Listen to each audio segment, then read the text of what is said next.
Hello and welcome to Reinfused. This is a special video in conjunction with UKIE's 30 Years of Play campaign. It celebrates the last 30 years of the British gaming industry, effectively. We're going to be taking a brief look at the start of the UK games industry and how it laid the groundwork for the start of where we are now. So, I'm an old fart. So it's an especially important era for me because it's really, this also marks the start of when I got my education in software engineering. So it means quite a lot, as do these machines behind me, mostly the Spectrums, I'll admit. I came late to the rest of them. Yeah, the Spectrum's the best one, so that's not a problem. Right, today the industry is huge. It outgrosses pretty much every other entertainment sector around, especially films. Its fan base numbers in the millions, and it's pretty much just a kind of an integral part of society as we know it. There's very few people who don't know of the games industry, and even fewer who don't take part in it somehow, whether it's by playing Fortnite or playing mobile games. But it wasn't always like that. Just a few years back, well, a few decades back now, of course. And the industry then was more a world of bedroom coders and a very niche group of society, mostly fringe groups. The story of how it exploded into an international phenomena it's interesting on its own, but it's kind of beyond the scope of what we're looking at here. Generally people will talk about Nintendo and the NES. My take on it, as I've said about it before, is really that it was Sony that turned things around. The original PlayStation was the catalyst to making the industry what it is now, just because it kind of brought a cool factor to it. But that's out of the scope of this. So we're going to really be looking at the 1980s, the early 1980s especially, which is kind of when really we started to look at games as a real business on its own. So, okay, back at this point, home computing is still pretty niche. The UK, especially, it was pretty rare for an average family to have any kind of computer, and it's mostly down to cost. And so, at this point, we kind of enter Sir Clive Sinclair, although just as he was back then, just Clive Sinclair. He didn't get his knighthood until afterwards, and he really believed that computing, and in fact, and engineering should be available for everyone. He was quite passionate about that. So, his biggest drive was making computers affordable. In fact, his biggest drive is making all sorts of electronic devices affordable, but computers are the one that's pertinent to what we're talking about. Now, he released a lot of revolutionary products. The MK14 was kind of like a first real hobbyist computer that he released. But really, it all kind of begins with the ZX80 and the ZX81. Now, these were still kit machines, effectively. You could buy them in a kit. You could eventually buy them as one unit, but they were really being driven as a home hobbyist system, so you built it yourself. Although it wasn't, there wasn't that much work into building it. A lot of it was done for you. And it was these really simple but also very cheap computers that sparked the revolution, and it got people more interested in having a computer at home. It gave them more of an understanding of how useful these machines could be. So Clive had a vision for what computing in the home would be. He really saw it as being an educational and a business thing. Games weren't really in his mindset at all. It was, if anything, they were kind of an awkward intruder onto what he was trying to build. And that really was a factor for his whole time in the computing industry. But it really didn't become long before these initial pioneers into this new computing world realised that games would be a fairly successful market to the people that were buying them. And they started to make and sell fairly simple games. These were simple machines, so they had simple games. And because there was no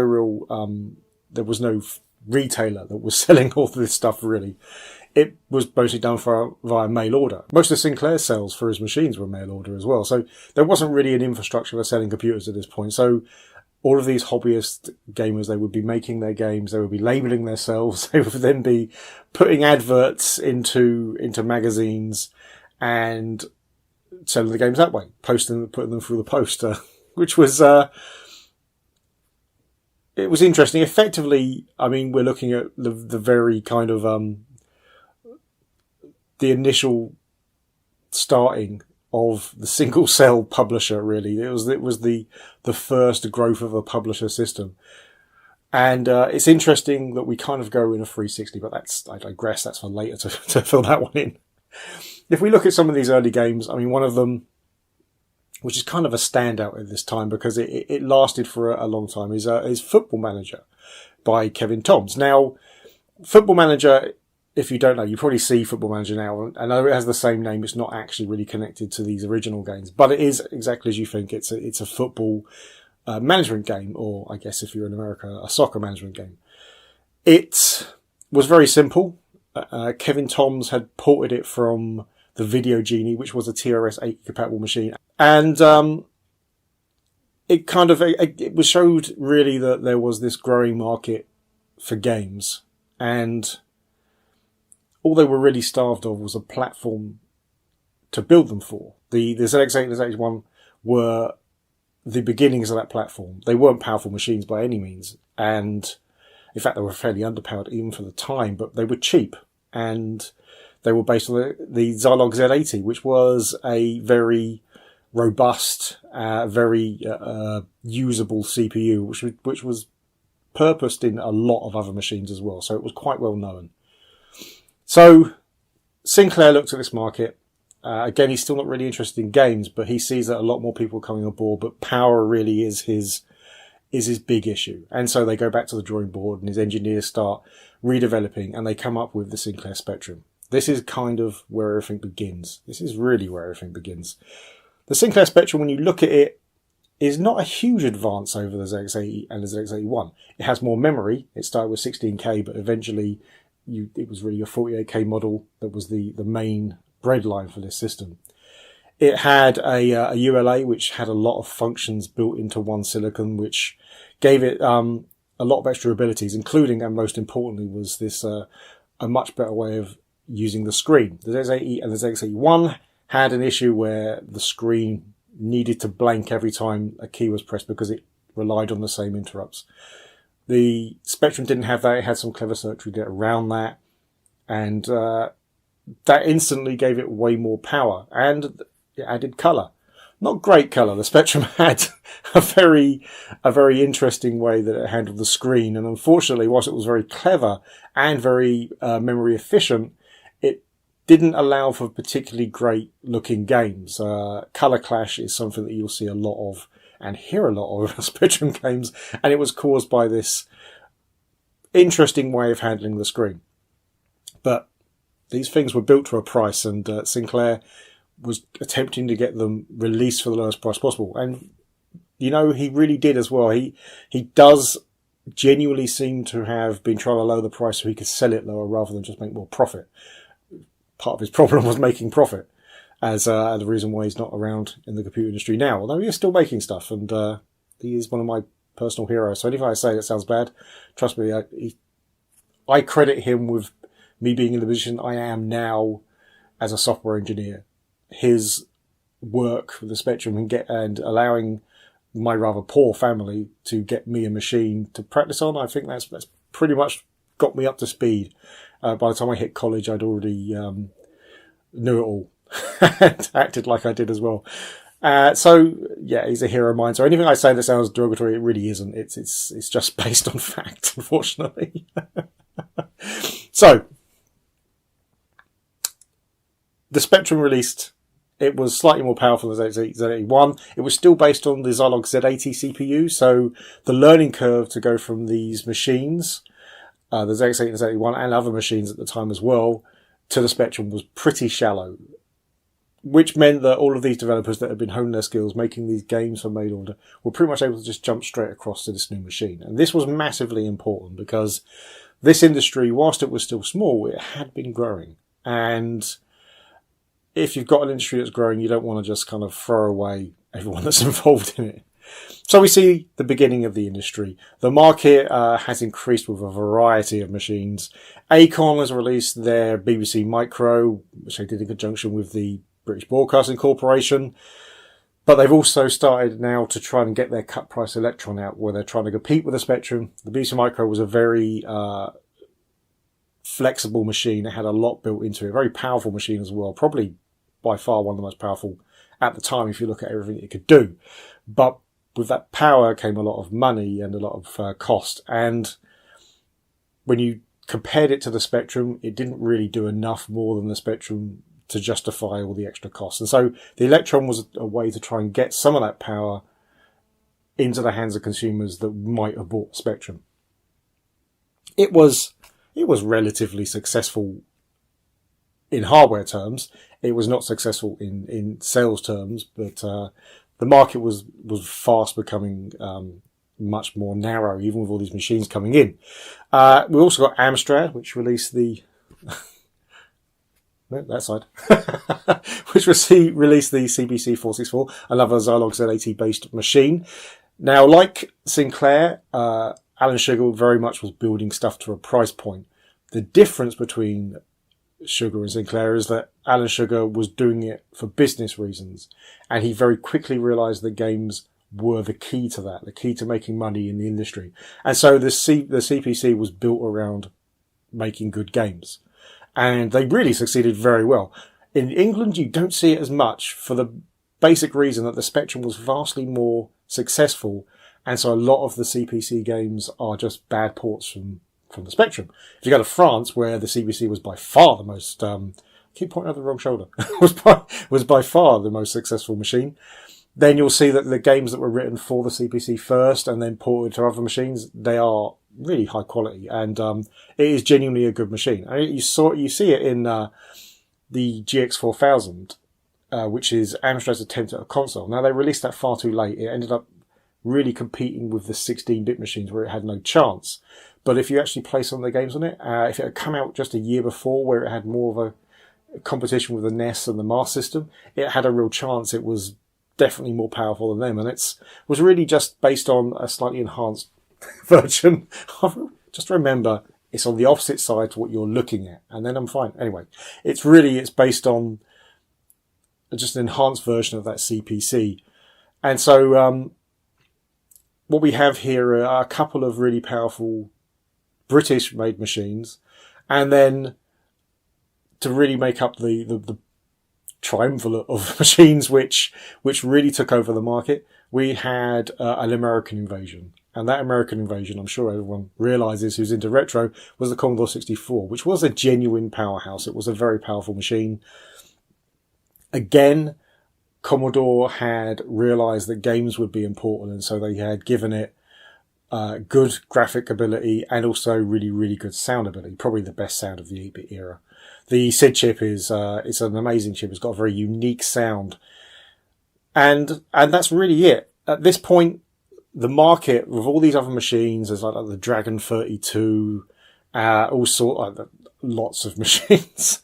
They were really on the periphery, and companies were starting to go bust. But it was really it was the Spectrum, the Commodore, and the Amstrad in that order. The Amstrad was a fairly distant third in the UK, literally just because it kind of had an issue with marketing. The Spectrum had been out for far longer, had a lot more games being made for it, and because of that, it didn't really have a chance to compete with the Spectrum. The Commodore 64 also had been out in America for a while, had a lot of heritage with them. A lot of games were ported across to make to work with the PAL video system, so it instantly kind of had a bigger library as well than the Amstrad. And so really it's that. It's if Amstrad had been, again, just a little bit earlier with the CPC, it may have stood a better chance. And whilst I am very much a Spectrum fanboy, I will freely admit that the Amstrad was a much better machine. At this point, though, we are really still seeing all of this development being done in bedrooms by a single programmer. So a programmer would make everything. They would make the graphics, they would make the sound, they would make the actual code of the game. They would then, at this point, put it on a tape, sell it by mail order. This was now starting to change. And what we saw a lot of were these embryonic publishers were starting to appear. So companies that might have made their own games but wanted to sell other ones. Occasionally it was shops that were opening up to sell like games, but now they decided they were going to publish their own and things like that. And what they were doing mostly was they were going after these small bedroom developers and trying to get their games off them before they released them themselves. They had contacts with retailers. We start to see shops starting to sell games and computers now. In the UK, especially, it was W.H. Smith's and Boots. They were really the main ones. That's where, especially in my time, after school, you would find us all in W.H. Smith or Boots. Mostly W.H. Smith. Boots were a bit staid and a bit serious. W.H. Smith's, they kind of got the idea of what gaming was about. And well, I don't know, maybe I'm basing this solely on Basingstoke. But when you used to go into W.H. Smith's in Basingstoke, if you wanted to try a game out, somebody would just come out and they'd load it up for you and you just be able to try it out, and they wouldn't chase you away. They'd kind of let you play because they knew maybe you didn't buy a game then, but you'd be back and you would buy lots of games. And it was that knowledge which kind of gave them a more relaxed idea to gaming. And I think that's why they did so well back in those days. It's a shame they dropped out of the games industry at that just after the 8-bit era finished. I understand why. It became much more of a specialized retailer sector, and it really was his own thing. And you can't really compete with that if you're doing lots of other stuff as well. The supermarkets now are trying to compete, and you can see they do sometimes get the odd exclusive and they get a slightly cheaper price, but it's still hard to compete with the likes of Game and Electronic Boutique and what have you. So mail order was starting to disappear. Shops were starting to sell the games, and all these producers were now starting to pop up, which were putting adverts in cassettes, adverts in papers to try and get programmers to send them their titles. We kind of reached now a new halfway house between what was happening at that point with the bedroom developers and what we have now with the big monolithic publishers. So all of these small publishers were basically just trying to get all the games and sell them themselves. The idea, obviously, that they get a larger cut of the money, and they didn't have to worry about developing the software themselves either, which is the best of both worlds, really. You're getting a cut of that money, but you're not having to hire programmers as such. You're just giving them a cut. This has a few issues. You're really reliant on these bedroom developers who are mostly doing it part-time or after school or whilst in the middle of, not being in work. They're just kind of signing on the job centre and writing software, which does not lead to a very stable way of getting games made. But this was a flourishing market. Games were being sold at a higher and higher rate. Our free winners, if you will, so the Spectrum, the Commodore and the Amstrad, they were getting vast amounts of software added to their library just constantly. And yeah, a lot of it was rubbish, but there were some genuinely standout titles. I've been overlaying games on the screen at some point to highlight these facts. I'm sure I'll remember in editing, and I won't forget, and this will just be me looking blank at a screen. Now, because these machines had this vast amount of software in a relatively short amount of time, the mail order side of this just started to die off. Naturally, it started to die off. There was far more money in these games being mass-produced, stuck into a shop and sold there than it was just making as many as you could to send over post and hoping the right people saw your ad in a newspaper somewhere. The publishers were, as we said, they were trying to get the software, but they're hiring contractors to write certain bits of software. So you saw this a lot, especially with film licenses or arcade licenses, where they would hire a programmer just to kind of do one task and then pay them for that, and that was it. Then they had their game to release. Again, moving slightly more towards the owning everything themselves, but still not having to hire full-time developers. But this was changing, especially with publishers like US Gold, which was really for the UK one of the first of the big publishers. They were started to port software from America into the UK, hence the name US Gold. But they started to publish their own stuff as well. They started to buy a lot of the IP from these developers and effectively buying the developers themselves to work inside teams.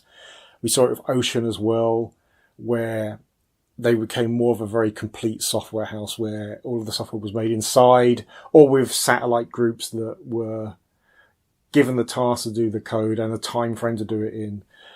And we're moving now more into this publisher pattern, which we have effectively now. Especially we look at like one of the truly great British developers was a company called Ultimate Play the Game. Now they started out as a software developer, working in arcades actually, but then they kind of ended up becoming their own publisher. So they started to do all of the marketing themselves, they started to get the production themselves, to sell it to the stores, and so they became effectively a fully fledged publisher when that didn't really exist at that point. So they were making all the software themselves, they were selling it themselves, they were producing it themselves. Now, because of this, and because of the high quality of their software, they were considered the best software developers on the 8-bit world at that point. They really were the first of these publisher developer rockstar houses to appear, where their level of fandom was pretty much as high as a band at the time, where, well, for the market, where the video game players really treated them as icons for the industry. Eventually, as the 8-bit market started to kind of tail off, the 16-bit machines were coming in, but they weren't growing in popularity as much as the 8-bit machines did, and the Japanese were starting to import their consoles into the UK and Europe. So people like Ultimate were starting to see the writing on the wall. So what Ultimate did was they just sold their name and their back catalogue to US Gold, and they called themselves Rare, and then they got a license from Nintendo to make games for the Nintendo Entertainment System. And that's what we know them as now, owned by Microsoft and sorely misused, but Rare are still effectively the same company. They've lost the leads that started it. But effectively the company is the same. I'm sure there are a few people still left over from the old days. I doubt that many anymore though. We're coming to the end of the 8-bit era. We're starting to really see the bones of these monolithic publishers appear. It's basically the pattern for what we have now. Games were no longer being made by one developer. Generally, a publisher would either get an idea or get a license. They would have an artist, they would have a musician, they would have multiple programmers working on this as well. Certainly they'd have a separate programmer for every format, unless they licensed the format out, which they did a lot for some of the periphery systems like MSX. But again, we're starting to see this move away from having a developer just make a game and then pass it on. We're starting to see the control coming in, where the publishers now are starting to really want to have a say in every aspect of this game development. We're also at this point starting to see a rise in the cost of games. And this rise is of course due to the amount of money being pushed into each game. With more people working on the game, the cost that it takes to make that game goes up, and the publisher generally pushes that straight on to the consumer. We're seeing that now, very much that's where we are now, where games cost a relatively large amount of money. But that's kind of a reflection of the amount of investment that goes into each of those games. Now, don't get me started on some of those aspects. There are issues around how publishers are dealing with prices of games now and extra bits of games, but that's not part of this. But it brings us to the end of the story. If you go in now and you do a search of UK games publishers, there are still quite a few of them, but in terms of ones back from this 8-bit era, the vast majority of them are defunct. They either closed down or they were bought out by other developers, other publishers, and then closed down as well. There are a few standouts, like Codemasters is largely the same company as it always was.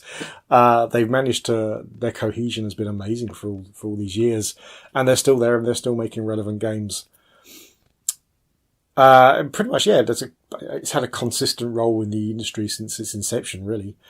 But even though they're not around anymore, a lot of these publishers, the impact they had, the development of how the games industry went from the bedroom to this industry,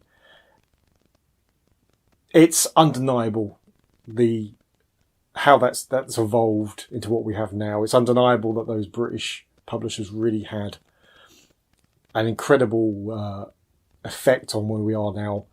The developers especially, you still see a lot of those developers are still around. If you look at games like Grand Theft Auto, there's still a lot of those developers, a lot of the people that were involved in the industry from the early beginnings, they're still there. And they may have changed their address to another continent, but they're still the British programmers that were making games for these 8 and 16-bit machines back then. Right, that's it. Thanks for watching. Do look out for other things from this 30 Years of Play campaign. There will be other videos. There will be lots of other stuff. There's events. It's an interesting idea, and I think it's going to produce some really interesting content. Probably stuff better than this, but hey, hopefully not too bad. Thanks for watching. If you like the video, please hit like. If you really like the video, please hit subscribe. If you didn't like the video or you have something else to say, then please leave it in the comments below. See you next time.